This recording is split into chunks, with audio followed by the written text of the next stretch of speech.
민수기 19장 11절부터 22절 말씀 함께 읽었습니다. 어제는 붉은 암송아지의 그 재를 만드는 그 규례를 하는 말씀하셨습니다. 그래서 이 재를 보관을 해놓죠. 진정 밖 정한 곳에다가 이 재를 보관해 놓고요.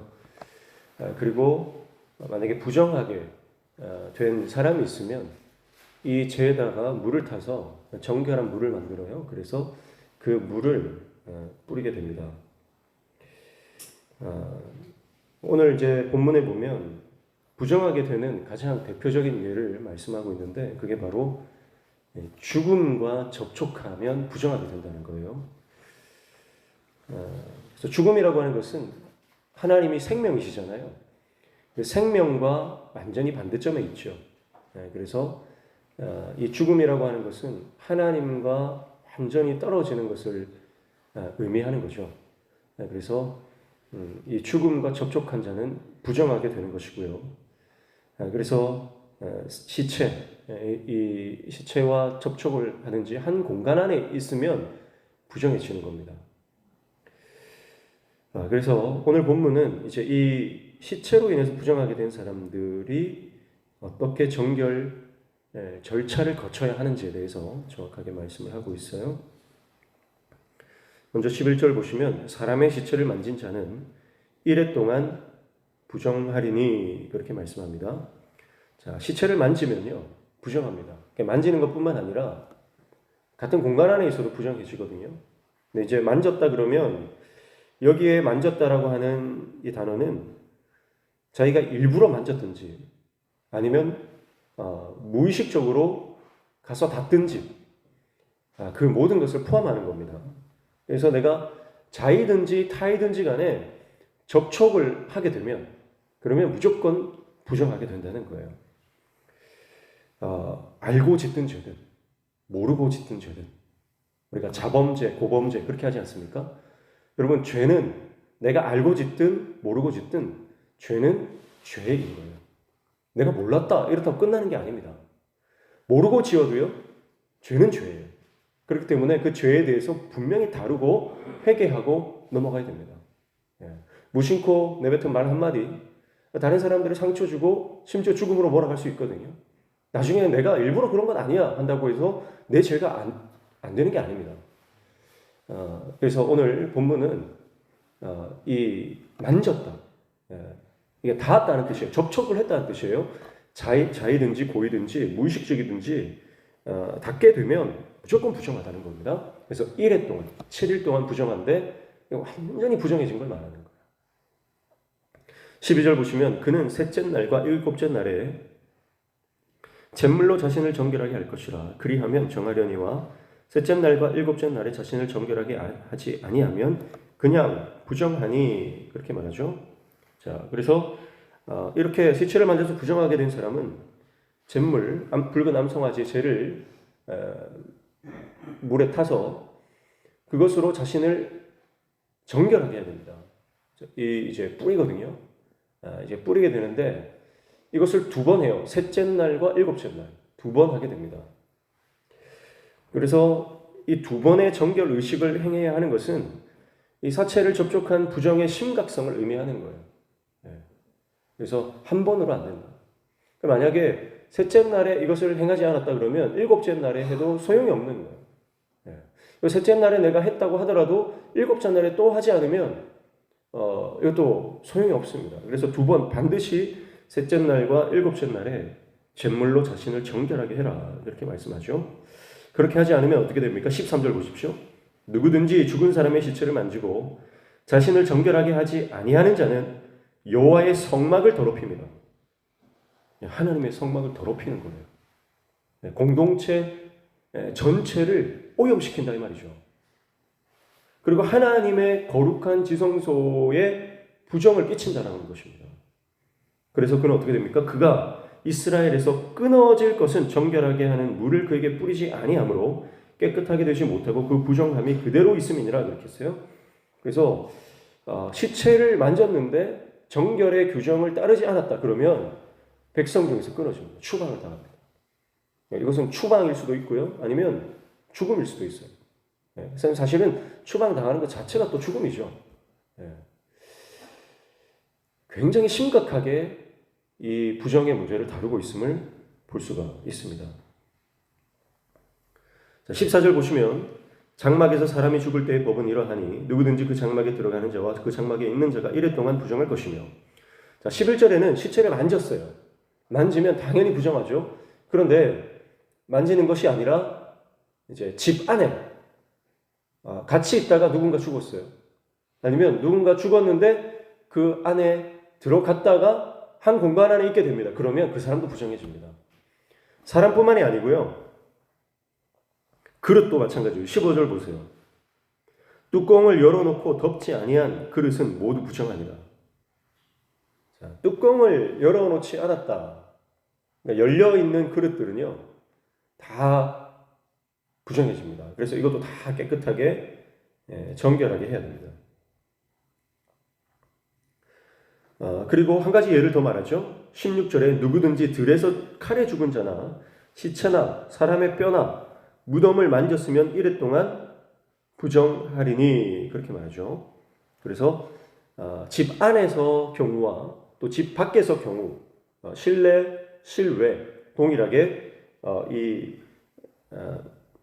죽은 자를 가까이 하게 만지게 되면 부정하게 된다, 그렇게 말합니다. 독특한 것은 밖에서는 만지면이지만 집 안에서는 그 지붕 밑에 있으면, 그 지붕, 같은 지붕 밑에 있으면 그 공간 안에는 다 부정해지는 거예요. 그렇게 하나님께서 규정해 놓으셨습니다. 왜 이렇게 시체를 접촉하는 것, 또 시체와 같은 실내 공간 안에 있는 것을 부정하게 여겼냐? 이것을 이제 많은 설들이 있어요.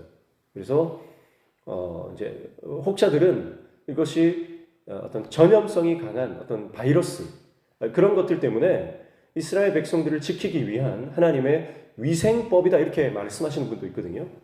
일리가 있습니다. 그러나 우리는 이것을 단지 위생법으로만 봐서는 안 되고요.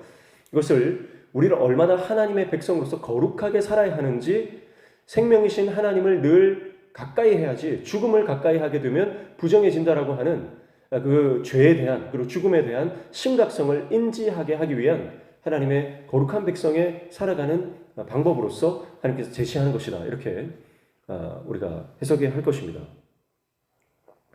그래서 17절에 보시면 이제 어떻게 정결하게 하는지 그 구체적으로 말씀을 해요. 그 부정한 자를 위하여 죄를 깨끗하게 하려고 불사른 재를 가져다가 흐르는 물과 함께 그릇에 담고 그랬습니다. 자, 분명히 죄에 대해서 말씀하세요. 그렇죠? 그 죄를 깨끗하게 해야 된다는 거예요. 그래서 그 불사른 재를 가져다가 흐르는 물과 함께 그릇에 담아라. 자, 재를, 흐르는 물이라고 하는 것은 원어적으로 재밌는데요. 이게 살아있는 물이에요. 살아있는 물. 살아있는 물, 그러니까 고여있는 물은 안 됩니다. 흐르는 물이어야 돼요. 그래서 흐르는 물을 취해서 그릇에 담고 재를 푸는 거예요. 잿물이 되는 거죠.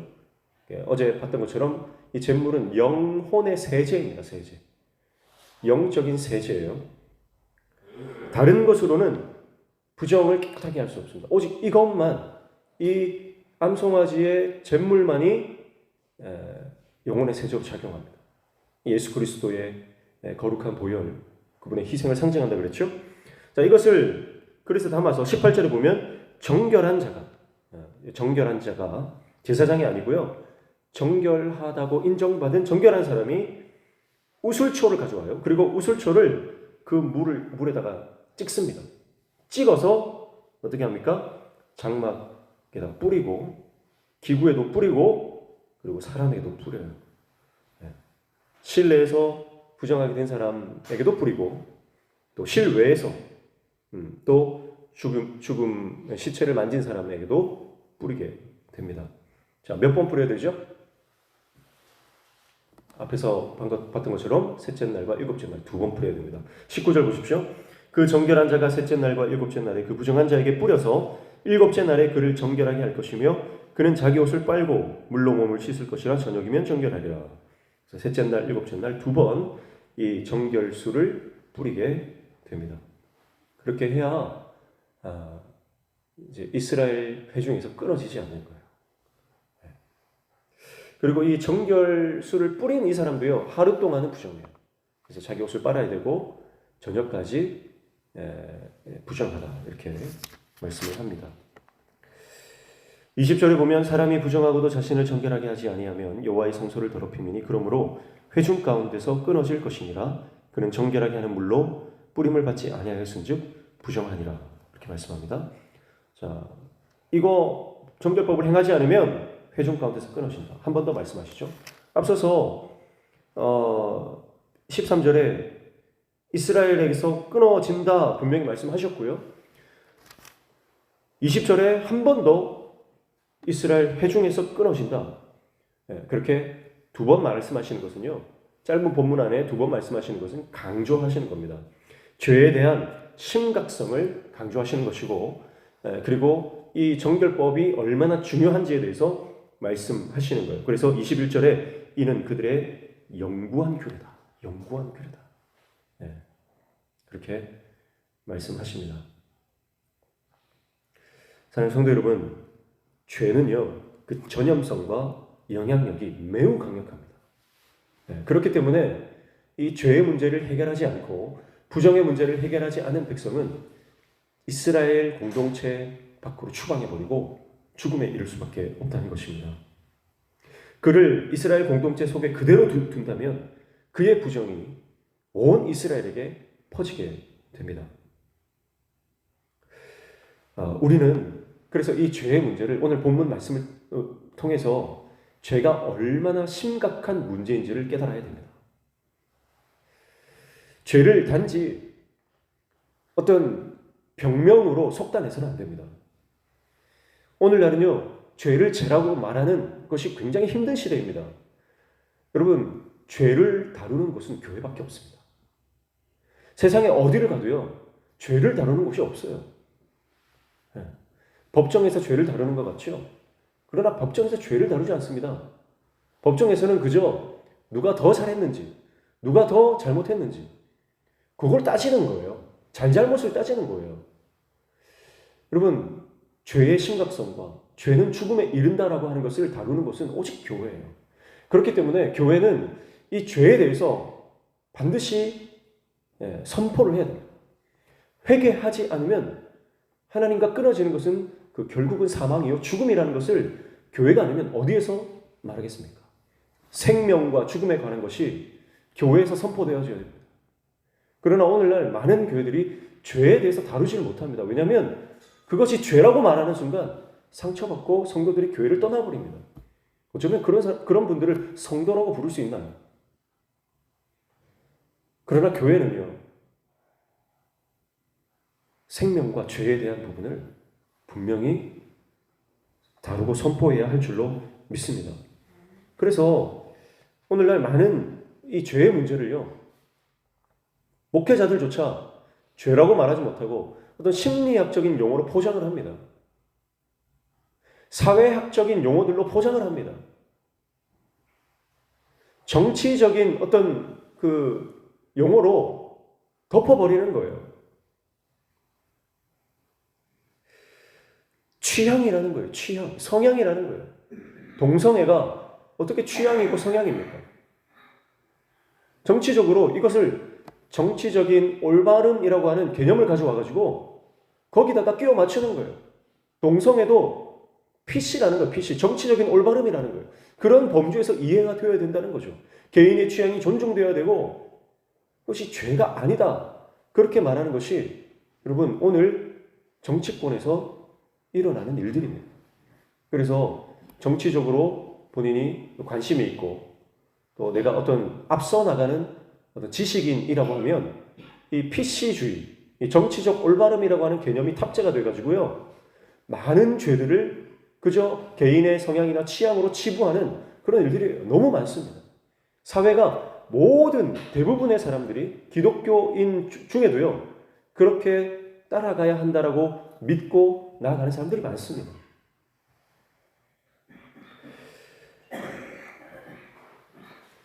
죄를 가볍게 여기고, 아니 어쩌면 이 죄를 당연시하는 것이 사회 풍조가 되었습니다. 여러분, 이것은 분명한 원수의 계략입니다. 죄의 문제를 가볍게 다루고 죄를 어쩔 수 없는 한 부분으로 수용하게 만드는 것, 그것이 사단의 전략이에요. 그래서 대부분의 사람들, 많은 사람들이 괜찮다라고 합니다. 괜찮다. 그 정도는 취향이고 성향이고 개인의 그것은 존중되어야 된다라고 말하면서 대부분의 사람들이, 오늘날 현대인들은요, 죄를 죄라고 보지 않습니다. 그래서 소홀하게 죄를 다루고 당연시하며 넘기도록 만드는 것, 그것이 사단의 전략이죠. 여러분, 그러나 오늘 본문의 말씀을 통해서 우리는 죄는 철저하게 회개해야 함을 우리는 본문을 통해 깨닫습니다. 공동체 안에 있는 전통이나 관습이라는 명목으로 자행되고 있는 죄가 있다면 그것도 철저하게 회개해야 합니다. 돌이켜야 됩니다. 개인의 죄든지 공동체의 죄든지 그 죄가 고의든 고의가 아니든 무의식적이든 우리가 인지하지 못하고 있던 죄들이 많이 있을 거예요. 여러분, 공동체 안에도 그렇습니다. 그러나 성령께서 우리를 깨닫게 해주시거든요. 깨달아졌을 때는 반드시 회개해야 됩니다. 깨달아졌을 때는. 그리고 그래서 우리가 하나님 앞에 기도할 때, 하나님, 내가 부지 중에 지은 죄들이 있다면 깨닫게 해주시고 그 죄를 회개할 수 있도록 그렇게 우리를 깨닫게 해달라고 기도하는 것이 필요합니다. 그래서 우리는 부족하기 때문에, 연약하기 때문에 내가 죄인 줄도 모르고 짓는 죄가 참 많습니다. 그래서 기도하실 때마다 이 예수 그리스도의 보혈의 피를 자기에게 뿌려야 돼요. 뿌리고 하나님 안에서 정결하게 나를 새롭게 해달라고 그렇게 기도할 수 있는 저와 여러분 되시길 축복합니다. 우리 안에 발견되는 죄가 있다면 반드시 회개하며 돌이킬 수 있는 하나님의 종들 되시기를 축복합니다. 하나님은 생명이십니다. 죽음과 죄와는 동행할 수 없는 분이에요. 내가 그 죄를 안고 있다면 하나님 기뻐하지 않습니다. 내가 그 죄를 안고 그 죄를 모른 채 어쩌면 알면서도 간과하고 묵살하면서 그냥 덮어두고 지낸다면 주의 성령이 우리 안에 내주하실 수 없습니다. 하나님과 동행하며 성령으로 충만한 삶을 살기 위해서는 반드시 주님 안에서 이 정결하게 하는 이 법을 따라야 됩니다.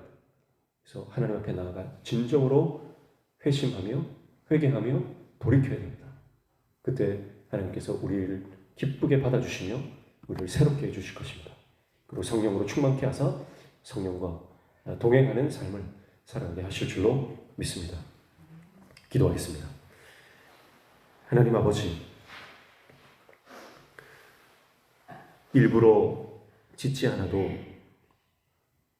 부지 중에 무의식적으로 짓는 죄들이 얼마나 많은지